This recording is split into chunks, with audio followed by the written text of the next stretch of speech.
जन्माधस्य यतं वयादिकरतस्सार्थिस्तु विघ्नेश्वरात् तेने ब्रह्म हृदय आदि कवये मुह्यन्ति यत्सूरयः तेजो वारिमृदं यथा विनिमयो यत्र त्रिसर्गो मृषां धामना सेन सदा निरस्तकुहकं सत्यं परम धीमहि। 4 श्लोकों की भागवत अहमेवा समेवाग्रे नान्यत् यत् सदसत् परम यश्चादेहम यदेशस्य योग शिष्येत सोस्महम्। ये जो चतुश्लोकी भागवत जिसको बोलते हैं, ये वेद व्यास जी को सुनाई और वेद व्यास जी ने उन्हीं 4 श्लोकों के 18,000 श्लोक बना करके श्रीमद् भागवत कथा की रचना कर दी। अब प्रश्न ये उठा कि भागवत को सुनाए किसे? भागवत को सुनाने के लिए कोई ऐसा पात्र चाहिए जो काम क्रोध मद लोभ से परे हो, जिन्होंने काम को भी जीत रखा हो, क्रोध को भी जीत रखा हो, हैं? मद लोभ सबको जीत रखा हो। घूमते घूमते दिमाग में आया कि मेरे पुत्र से बड़ा और ऐसा अभिभूत कौन होगा? सुखदेव जी। तो आज वेद व्यास जी महाराज ने सुखदेव जी को भागवत कथा का पान करा दिया और सुखदेव जी सीधे भागवत सुन करके और गंगा के किनारे राजा परीक्षित, जहां पर 7 दिन में मरने का श्राप लगा, सीधे वहीं पर चले गए।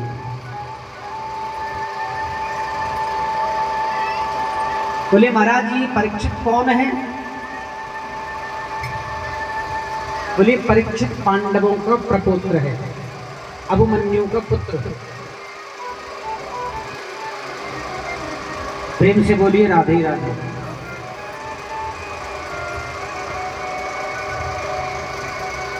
उस समय की बात है जब महाभारत पांडवों ने जीत लिया था।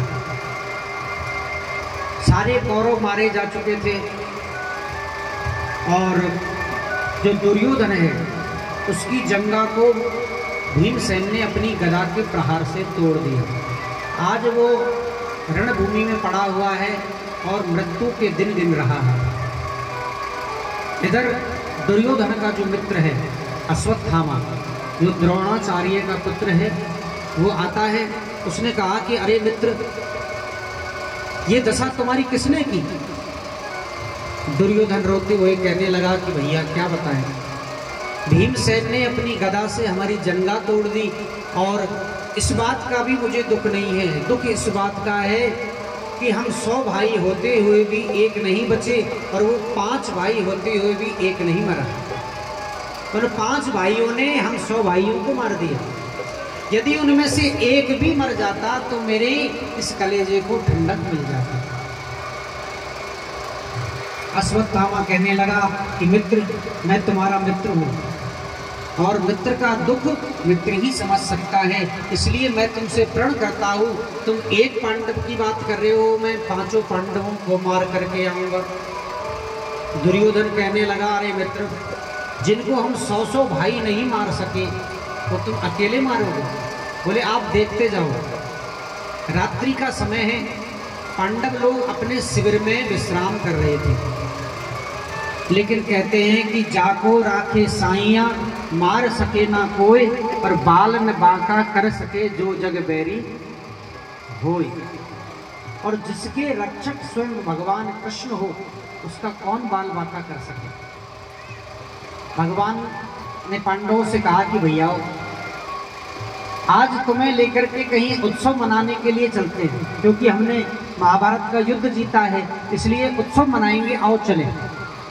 तो भगवान पांडवों को लेकर के बाहर चले जाते हैं, लेकिन पांडवों की जो सैया है, उन पांडवों की सैया पर आकर के और पांडवों के जो 5 पुत्र हैं वो आकर के सो जाते हैं। द्रौपदी के 5 पुत्र आकर के लेट जाते हैं। अंधेरे में आकर के अश्वत्थामा ने अपनी नंगी तलवार निकाली और जो द्रौपदी के 5 पुत्र हैं, उन 5 पुत्रों को महाराज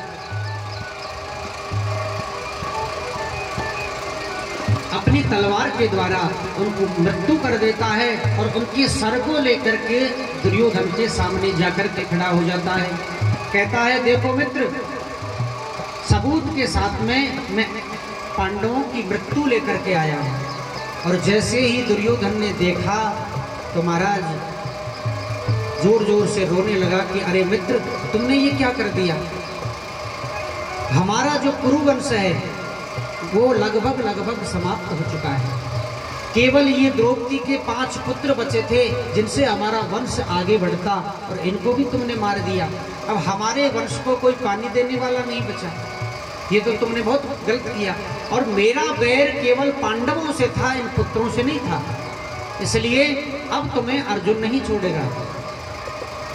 अब जैसे ही अश्वत्थामा ने देखा कि ये तो पांडवों के पुत्र है, तो महाराज घबरा करके और वहां से दौड़ता हुआ जा रहा है। इधर जैसे ही द्रौपदी ने आकर के अपने पुत्रों को देखा, जोर जोर से रोने लगी, जोर जोर से रोने लगी महाराज। उनके रोने की आवाज को सुनकर के पांडव भगवान भी वहां आए और सब लोग इकट्ठे हो गए। सबने देखा, कहने लगे अरे राम राम, ऐसा कुकृत्य किसने किया। बोले अश्वत्थामा ने। बोले ऊंच निवास नीच कर दूती, जो ब्राह्मण कुल में जन्म है, जिसने जन्म लिया है, एक गुरु का पुत्र है, और जिसने ऐसा दुष्कर्म किया है, ऐसा कुकृत्य किया है, अबोध बालकों को मार दिया। अर्जुन ने प्रण कर लिया कि देवी, मैं प्रण करता हूं कि मैं उस अश्वत्थामा को छोड़ूंगा नहीं। चाहे वो आकाश में हो, पाताल में हो, चाहे कहीं भी हो, उसको ला करके तुम्हारे सामने ला करके मारूंगा। और अर्जुन भगवान कृष्ण को लेकर के रथ पे विराजमान होकर के और अश्वत्थामा के पीछे दौड़ते हैं।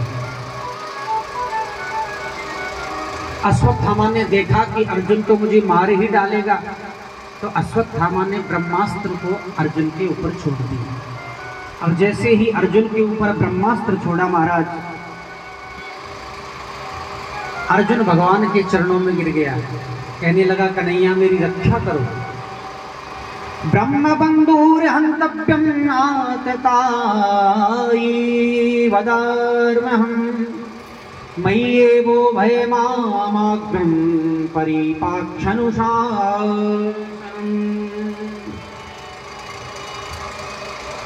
भगवान ने कहा कि अर्जुन, कांटे को कांटे से ही निकाला जाता है, तलवार से नहीं निकाल सकते, और लोहे को लोहे से ही काटा जाता है।